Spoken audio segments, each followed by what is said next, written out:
સાવધાન ઉત્તર ગુજરાત, 3 દિવસ હજી પણ ભારે છે. હવામાન વિભાગ દ્વારા 3 દિવસ ભારેથી અતિભારે વરસાદની શક્યતા સાથેની આગાહી વ્યક્ત કરાઈ છે. જુલાઈ મહિનાના પ્રારંભે જ વરસાદે બનાસકાંઠા જિલ્લાના પાલનપુર, અંબાજી, દાંતા, ધાનેરા, ડીસા વિસ્તારોમાં ગબગબાટી બોલાવી છે. ત્યારે ફરી પાછી હવામાન વિભાગ દ્વારા 3 દિવસ માટે અતિભારે વરસાદની આગાહી વ્યક્ત કરાઈ છે. જેમાં 4.5 થી 8 ઇંચ સુધી વરસાદ ખાબકવાની શક્યતા વ્યક્ત કરાઈ છે.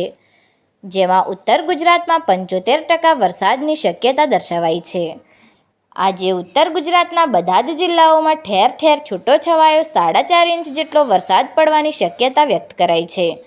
તો 5 જુલાઈએ સાબરકાંઠા અને અરવલ્લી જિલ્લામાં છૂટોછવાયો 8 ઇંચ વરસાદ ખાબકવાની પણ શક્યતા વ્યક્ત કરાઈ છે. બનાસકાંઠાની વાત કરવામાં આવે તો બનાસકાંઠા અને મહેસાણામાં પણ 4.5 ઇંચ વરસાદ પડવાની હવામાન વિભાગે શક્યતા વ્યક્ત કરી છે. આ સાથે 6 જુલાઈએ પણ વરસાદનું જોર વધવાની સાથે બનાસકાંઠા, સાબરકાંઠા અને અરવલ્લીમાં 4.5 થી 8 ઇંચ સુધીનો અતિભારે વરસાદ ખાબકવાની શક્યતા સાથેની હવામાન વિભાગે આગાહી વ્યક્ત કરી છે.